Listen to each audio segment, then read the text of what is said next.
அந்த நரசிம்மர் வந்து ரொம்ப வரப்பிரசாதி. அங்க போனா என்ன நடக்கும்னா நம்மளுடைய விதி மாற்றப்படும். நம்ம எதுக்கு பிறந்தோம், என்ன சாதிக்கிறதுக்கு பிறந்தோம். 7 வெத்தலை ஒத்த வெத்தலை நம்ம வைக்க மாட்டோம். ஆமா, 2 வெத்தலையே வைப்போம். அந்த வெத்தலையில சிந்தூரத்தால ராமன் எழுதும். முன்ன நாங்க ஒரு போட்டோவா வச்சு வழிபட்டு நின்னோம். திருப்பி அது ட்ரெண்டிங் ஆகுது இப்போ. அது என்னன்னா கண்ட பேரண்ட பட்சி. ஒரு பட்சி 2 தலை இருக்கும். அந்த சில்வர் காயின் வீட்டுல சேர சேர செல்வ செழிப்பு அதிகரிக்கும். சக்திவிகடன் நேயர்களுக்கு அன்பு வணக்கம். நம்ம ஸ்டுடியோவுக்கு பிரசன்ன ஜோதிடர் காமாட்சி உபாசகி டாக்டர் கீது வாட்ஸ் அவர்கள் வந்திருக்காங்க. முதல்ல அவங்கள வரவேற்கலாம். மேடம் வணக்கம். வணக்கம் மேடம், நம்ம வீடியோக்கெல்லாம் ரொம்ப நல்லா போயிட்டு இருக்கு. நிறைய பேர் வந்து அதை ரொம்ப சந்தோஷமாக அதை சொல்லியிருக்காங்க. எங்களுக்கு ரொம்ப பிடிச்சிருக்கு. நிறைய கேள்விகள் இருக்குது. நிறைய பேர் உங்களுடைய காண்டாக்ட் டீட்டெயிலு கேட்டிருந்தாங்க. முடிந்த அளவுக்கு நான் அதெல்லாம் ஃபாலோ பண்ணி அவங்களெல்லாம் அந்த டிஸ்கிரிப்ஷனில் இருக்குது, போய் பாருங்கன்னு சொல்லியிருக்கேன். இந்த வீடியோலையும் சொல்கிறேன். மேடத்தோட வந்து காண்டாக்ட் டீட்டெயில்ஸ் டிஸ்கிரிப்ஷனில் இருக்கும். தேவைப்படுறவங்க பார்த்து உபயோகப்படுத்திக்கங்க. பெரும்பாலும் நம்மளுடைய அந்த நிகழ்ச்சிகளில் நம்மளுடைய நோக்கம் என்னவாக இருக்கும் அப்படின்னா, பொதுவாக எளிமையாக எல்லாரும் வாழ்க்கையில் கடைபிடிக்கக்கூடிய விஷயங்களை வந்து உங்களுக்கு வந்து தரணும் அப்படிங்கிறது தான். அந்த வகையிலையும் இன்னைக்கு பல விஷயங்களை பேச இருக்கிறோம். மேடம், ஆக்சுவலாக நம்ம நிறைய விஷயங்கள் பேச போகிறோம் இன்னைக்கு. அதுக்கு முன்னாடி நம்ம வந்து முதல் எபிசோட்லேயோ 2வது எபிசோட்லேயோ உங்களோட குருநாதரை பற்றி நம்ம பேசின நினைவு இருக்குது. அது இன்னும் நான் நிறைய பேசணும்னு நினைக்கிறேன். ஏன்னா அவங்க உங்களுக்கு பெரிய ஞான பொக்கிஷத்தை கொடுத்துருப்பாங்க. அதெல்லாமே வந்து அதில் இருக்கக்கூடிய எளிமையான வழிபாடுகள், அதில் இருக்கக்கூடிய பல தகவல்கள் அதெல்லாம் தெரிஞ்சுக்கணும் அப்படின்னு ஆசைப்படுறோம். ஆக்சுவலாக உங்கள் குருநாதர் யார் மேடம்? காளிதாசன் எங்க குருநாதர். ஓ, எங்க அவர் காளி உபாசகர்ன்றதுனா காளி. அவர் பாலக்காடு பிராமின். ஆனா இருந்தது சென்னை ஓஎம்ஆர் ரோட்ல. பிரம்மச்சாரி. இதுல வந்து ரொம்ப தேர்ச்சி பெற்றவர். அவருக்கு அப்புறம் எங்களை உருவாக்கணும்னு சொல்லிட்டு எங்களை ஒரு 16 பேரை செலக்ட் பண்ணாரு. அதுல நாங்க 3 பேர் தான் செலக்ட் ஆனோம். 3 பேரும் 2 பேர் பிராக்டிஸ் பண்ணிட்டு இருக்கோம். ஒருத்தர் வந்து பிராக்டிஸ் பண்ணல. ஒவ்வொருத்தர் ஒவ்வொரு ஸ்பெஷலிஸ்டா எங்களை உருவாக்கினார். Okay okay okay.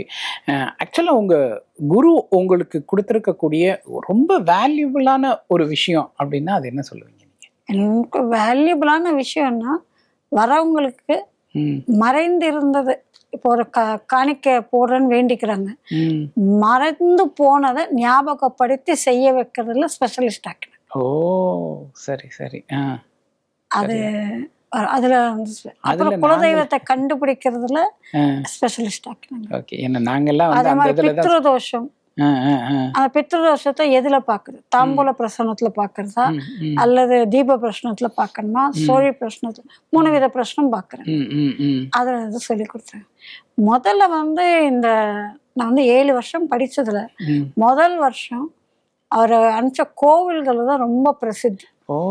அப்படி முதல் என்ன அனுப்பிச்ச அந்த கோவில் வந்து நம்ம திருநெல்வேலியில தாமிரபரணி ஆத்துக்கிட்ட பக்தவச்ச பெருமாள். அந்த கிராமம் பேர் சேரன்மாதேவி. பஸ் ஸ்டாப் பேர் வந்து ராமர் கோவில் பஸ் ஸ்டாப். இன்னைக்கெல்லாம் அதோடைய டீட்டெயில்ஸ் எல்லாம் யூடியூப்ல போட்டு பார்த்தா தெரியுது. ஆனா நான் போனது 91ல. ரொம்ப குக்கிராமம். புரியுது. அந்த கோவில் வந்து ரொம்ப பிரசித்தியான கோவில், ரொம்ப பெரிய கோவில். அந்த கோவிலுடைய குலதெய்வத்துக்காராலே ஒரு 500-1000 பேர் குடும்பங்கள் இருப்பாங்க. அந்த கோவிலுடைய பிரசித்தி என்னன்னா, மாதந்தோறும் அந்த விதிப்பாதக திதின்னு வரும். சரி. ஆனா மார்கழி மாசத்துல வரக்கூடிய விதிப்பாதக திதி என்றது ரொம்ப விசேஷம்.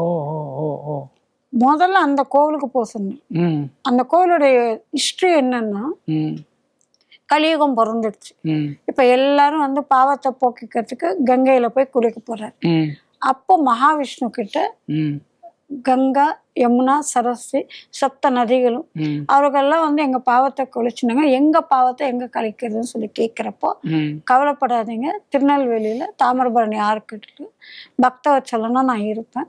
அந்த நாள் அந்த விதிப்பாதக நாள்னு இருக்கு. அதனுடைய டீட்டெயில்ஸ் எல்லாம் நான் டிஸ்கிரிப்ஷன்ல கொடுக்குறேன். அந்த விதிப்பாதக நாள் வந்து நீங்க குளிச்சுட்டு வந்தீங்கன்னா உங்க பாவம் சரி, அந்த ரிஃப்ரெஷ் ஆகுதுன்னு சொல்லுவாங்க, அந்த மோட்சத்தை உங்களுக்கு கொடுக்குறோம் சொல்லி வாக்கு கொடுக்குறாரு. அந்த கோவிலுக்கு போதான் சொன்னாரு. இந்த டீட்டெயில்ஸ் எல்லாம் எதுவுமே நான் சொல்லலை. முதல்ல எங்க குருநாதர் கிட்டக்க நீங்க வந்து எந்தவித எதிர்கேள்வி கேட்க முடியும், செய்யணும். அதுதான் குருகுல வாசம் இருந்து கத்துட்டு. அப்போ வந்து அவர் வந்து 7க்கு ரொம்ப இம்பார்ட்டன்ஸ் கொடுப்பாங்க. நானும் 7க்கு இம்பார்ட்டன்ஸ் எடுத்து கொடுத்ததுனால 7 வருஷம் போகணும். அதை முதல்ல 7 மாசம் ஆக்கினேன். 7 மாசம் ஒத்தரும் இருக்க மாட்டாங்க. வாத்தியார் ஐயரையே வந்து நம்ம வெயிட் பண்ணி கூப்பிடணும். நித்திய அனுஷ்டானத்துக்கு ரொம்ப கஷ்டம். அந்த குலதெய்வத்துக்காராதான் வந்து ஒரு ஐயரை போட்டு நித்திய அனுஷ்டானத்துக்கு வச்சிருப்பாங்க. அங்க ஒரு நரசிம்மர் இருக்கு. அந்த நரசிம்மர் வந்து ரொம்ப வரப்பிரசாதி. அங்க போனா என்ன நடக்கும்னா நம்மளுடைய விதி மாற்றப்படும். நம்ம எதுக்கு பிறந்தோம், என்ன சாதிக்கிறதுக்கு பிறந்தோம், எல்லாருக்கிட்டையும் ஒரு ஸ்பெஷல் டேலண்ட்னு. சில பேர் அதை வந்து தன்னுடைய திறமையினால எட்டிடுறாங்க. சில பேர் இதை அடுத்த ஜென்மாவுக்கு கேரி ஓவர் பண்ணிட்டு போய்க்கிறாங்க.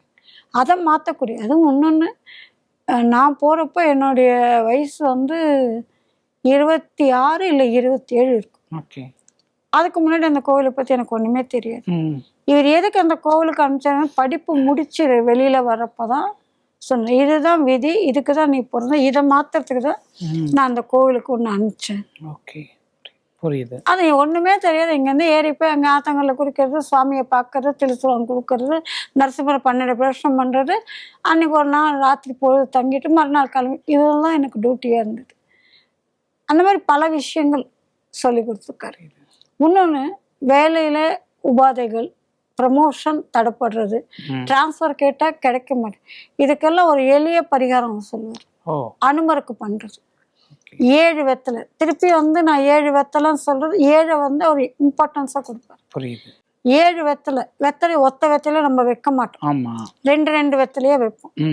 அந்த வெத்தலையில சிந்தூரத்தால ராமன் எழுதணும். ராம், ஸ்ரீராம ஜெயம் எல்லாம் தேவையில்லை, வெறும் ராமன் சொல்லி எழுதி நம்ம வீட்டுல ஒரு அனுமர் போட்டோ, முன்னெல்லாம் பார்த்துருந்தீங்கன்னா ஆஞ்சநேயர் கையெடுத்து கும்பிடுற மாதிரி இருக்கும், வால் வந்து அவரை சுத்தி வந்து நிற்கும், அந்த மாதிரி போட்டோவோ இல்ல பக்த ஆஞ்சநேயர் எதையோ ஒரு போட்டோ வச்சுண்டு அந்த ராமன்ற நாமத்தை சிந்தூரத்தால வெத்தலையில எழுதி போட்டோக்கு சாத்திட்டு, முடிஞ்சா நெய் தீபம், முடியலையே ஒரு நல்லெண்ணெய் தீபம் வச்சுட்டு ராம நாமத்தை 371 வாட்டி சொல்லணும். 371 அதுல சொல்லணும். அப்படி என்னால அவ்வளவு தூரம் உட்கார்ந்து ஒண்ணு இல்ல, ராம் ராம் ராம் அண்ணாவே முடிஞ்சிடும். மேக்சிமம் 20 to 40 minutes அது மேல ஆகும். அப்படி அவ்வளவு சொல்ல முடியலன்னா மினிமம் 108. அந்த மாதிரி 27 நாள் பண்ணணும். அந்த வெத்தலை என்ன பண்ணலாம், அந்த வெத்தலை நம்ம சாப்பிடணும். நான் எங்களுக்கு வெத்தலை சாப்பிட பழக்கம் இல்லைன்னா மெதிப்படாத இடத்துல போய் வச்சிருங்க. அந்த சிந்தூரத்தை வழிச்சு நம்ம திலகம் இட்டுக்கணும். அந்த வெத்தலையில 2 பாக்கு சுண்ணாம்பு இல்லாத வெத்தலையை மென்ன சாப்பிடக்கூடாது. சாப்பிட்டோன்னா அதெல்லாம் பல்லெல்லாம் ஒன்றும் கரை பிடிக்காது, சாப்பிட்டுக்கலாம். இது பண்ண என்ன நடக்கும்னா, தடப்பட்ட உத்தியோக ரீதியான கவலைகள், வியாபாரத்துல முன்னேற்றமாகாத கவலைகள் எல்லாமே தீர்ந்து விடும். இது எல்லாருக்கும் எடுத்து கொடுப்பாரு. இது ரொம்ப எளிய பரிகாரம்.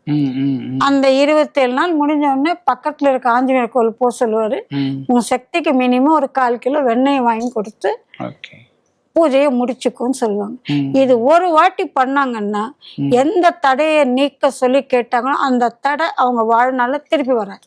ரொம்ப எளிய பரிகாரமாக தான் இருக்குது. 27 நாள் 7 வெத்தலை தான் ஒரு நாளைக்கு. அதுவும் 370 வெத்தலை மொத்தமா வந்து 371 தடவை ஒரு நாளைக்கு ராமநாம ஜபம் பண்ணணும். இது பண்றது ரொம்ப எளிமையான ஒரு இதா இருக்கு. இது பண்ணினா வேலையில இருக்கக்கூடிய அந்த தடைகள் எல்லாமே நீங்கிடும். வேலை வாய்ப்பு இல்லாத தடை நீங்கிடும். உத்தியோகத்துல ப்ரமோஷன், டிரான்ஸ்பர், இது ரொம்ப நீண்ட நாட்களா இழுபறியா இருக்குன்றது நீங்கிடும். ஹையர் ஸ்டடீஸ் படிக்கிறவங்க, படிக்க முடியாத இருக்காங்க, அது நீங்கும். நீங்க கேட்கிற கோரிக்கை எதுவா இருந்தாலும் அதுல கிரகச்சாரமாக ஏதாவது தடைகள் இருந்தாலோ இல்ல உங்க எண்ணங்கள்னால தடைகளா இருந்தாலோ எதுவா இருந்தாலும் நீங்கிடும். ஆனா மெயின் 7 வெத்தலை 2 கட்டி 14 வெத்தலை போடணும். ராமநாம சிந்தூரத்துலதான் எழுதணும். மறுநாள் அந்த சிந்தூரத்தை வழிச்சு ஒரு சின்ன கப்புல கலெக்ட் பண்ணிட்டு வச்சுட்டு நித்தியமும் இட்டுக்கணும். 2 நெய் தீபம் அல்லது விளக்கு நைவேதம் அவாவா சக்தி 27 நாள் தொடர்ச்சியா பண்ணணும்.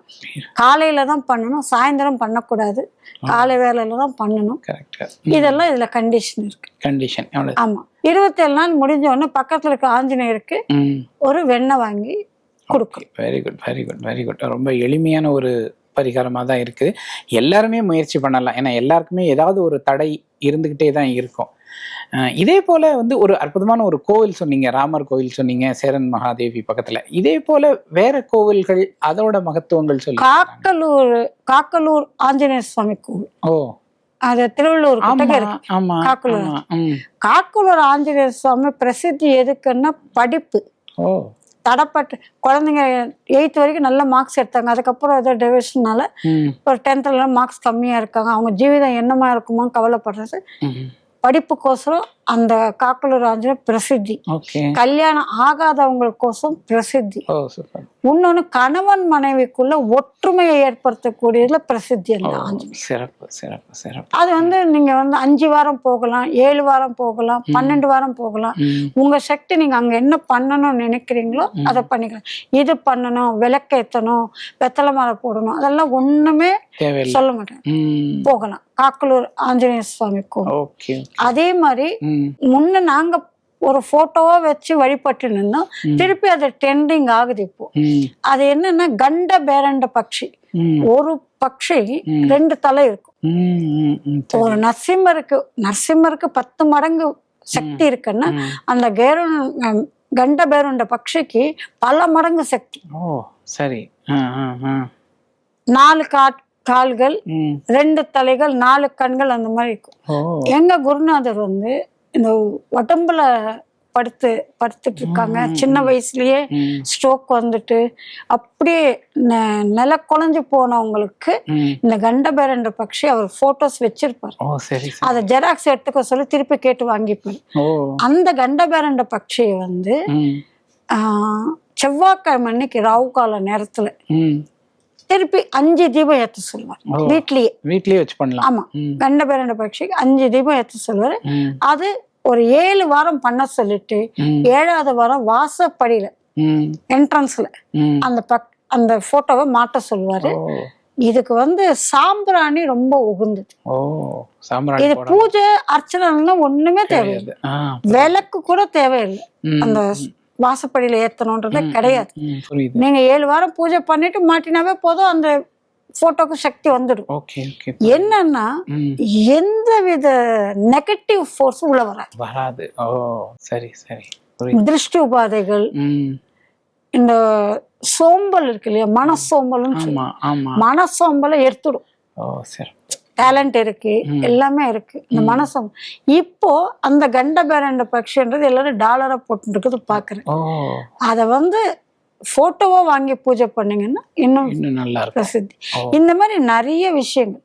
ஃபார் எக்ஸாம்பிள் நல்ல வருமானம் இருந்தது, ஏதோ சடனா ஒரு வேலை போச்சு, திருப்பி வேலை கிடைக்காது, ஒரு 6 மாசம் கஷ்டமா இருக்குன்னு சொல்லி வர்றவங்க கிட்ட 7 ஏலக்காய், 7 பீஸ் பச்சை கற்பூரம், 7 லவங்கம், 1 சில்வர் காயின் சின்னது, ஒரு 1 கிராம்ல அந்த சில்வர் காயினை பௌர்ணமி சங்கடார சதுர்த்தி அன்னைக்கு சுவாமி வீட்டுல பூஜை பண்ணி அந்த அவங்களுடைய ஆம்பளையா இருந்தா மணி பர்ஸ்ல வச்சுக்க சொல்லுவாங்க. லேடிஸா இருக்காங்கன்னா அவங்க பேக்ல வச்சுக்க சொல்லுவாங்க. இல்ல ஹவுஸ் ஒய்ஃபா இருக்காங்கன்னா பூஜை ரூம்லயே வச்சுக்க சொல்லுவாரு. அடுத்த சங்கடார சதுர்த்திக்கு அந்த வெள்ளிக்காயினை எடுத்து பத்திரப்படுத்திட்டு இது எத்தனை பெருமாள் கோவிலுக்கு தீர்த்த பிரசாதத்தை கொடுக்க சொல்லுவாங்க. அப்படி பண்ணவங்க அத்தனை பேர் இன்னைக்கு நானும் கொடுக்குறேன் இந்த மாதிரி. அத்தனை பேர் வாழ்க்கையிலையும் ஏற்றம் இருக்க தொட்டு இறக்கம் கிடையாது. சிறப்பு. கண் கூட பார்த்தது, ரொம்ப எளிமையா தான் இருக்கு. கண் கூட பார்த்தது. அந்த சில்வர் காயின் வீட்டுல சேர சேர செல்வ செழிப்பு அதிகரிக்கும். தங்கம் சேர்க்கறதுல ஏறாது, சில்வர் சேர்க்கறதுல ஏறும். அவ சக்தியை பொறுத்து 1 கிராம் இல்ல அது கூட எங்களுக்கு இல்லைன்னு சொன்னாங்கன்னா ஒன்னும் பிரச்சனை இல்லை, கடவுளுக்கு உன்னுடைய நிலைமை தெரியும். ஒரு ரூபாய் காயின் சேர்த்து அங்க 14 காயின் சேர்ந்த உடனே, 14 சில்வர் காயின் சேர்ந்த உடனே வாழ்க்கை சக்கரம் திருப்பி சுத்தப்படும். இந்த மாதிரி எளிய பரிகாரங்கள் தாந்திரிக் பரிகாரங்கள் எல்லாம் சொல்லி எங்களுக்கு வழிநடத்தி கொடுத்துருக்காங்க. நிறைய பேரை நாங்க பார்த்திருக்கோம். சூப்பர். பொதுவாக அந்த தாந்திரிக் பரிகாரம் அப்படின்னாலே எல்லாரும் ரொம்ப பயப்படுவாங்க. அது என்னமோ ஏதோ எப்படி எல்லாருமே எளிமையாக செய்ய முடியுமா அப்படின்லாம் பயப்படுவாங்க. ஆனால் நீங்கள் சொல்லக்கூடியது எல்லாமே அன்றாடம் வீட்டில் எவ்வளவு வசதி குறைவாக இருந்தா கூட செய்யக்கூடிய ஒரு வழிபாடு. நேரத்தை ஒடுக்கணும். உங்களுடைய சங்கல்பம்ன்றது ரொம்ப ஸ்ட்ராங்கா இருக்கும். ஓகே ஓகே புரியுது. சங்கல்பம்ன்றது ரொம்ப ரொம்ப ஸ்ட்ராங்கா இருக்கு. நீங்க நினைக்கிறீங்க பணம் இருந்தா போதும் இன்னைக்கு நினைக்கிறோம். ஆனா பணம் வந்த பிறகு உடம்பு சரியில்லாத போச்சுன்னா அந்த பணம் எல்லாம் உடம்பு சரியில்லாததுக்கு செலவு பண்ணிடுவோமே. ஆமா ஆமா ஆமா. அதனால உடல் நலம், நீண்டாயுள், நிறைச்சலும் இந்த 3 முக்கியம். இந்த 3 தேவைன்றவங்க இந்த பரிகாரங்கள்லாம் பண்ணாங்கன்னா வாழ்க்கையில மென்மேலும் பலிதங்களை எதிர்பார்த்து நல்ல பலிதங்களாவே அவங்களுக்கு கிடைக்கும். Okay super super madam. ரொம்ப ரொம்ப அழகாக சொல்லியிருக்கீங்க. உங்கள் குருநாதர் உங்களுக்கு ஏராளமான பொக்கிஷங்களை கொடுத்துருக்காங்க. அதெல்லாம் எங்களுக்கும் எங்கள் நேயர்களுக்கும் நீங்கள் தொடர்ந்து சொல்லணும் அப்படின்னு நாங்கள் ஆசைப்பட்றோம். நம்ம தொடர்ந்து பேசுவோம் மேடம். இன்னும் பல விஷயங்கள் நம்ம தெரிஞ்சுக்க வேண்டியது இருக்குது. நேயர்களே, இந்த வீடியோ உங்களுக்கு ரொம்ப பிடிச்சிருக்கும் அப்படின்னு நினைக்கிறேன். எல்லாமே ரொம்ப எளிமையான பரிகாரங்கள் தான். வீட்டில் ட்ரை பண்ணி பாருங்கள். கண்டிப்பாக செய்யுங்க, நம்பிக்கையோடு செய்யுங்க. நிச்சயமாக வாழ்க்கை ஒரு நாள் நமக்கு வளமாக மாறும்.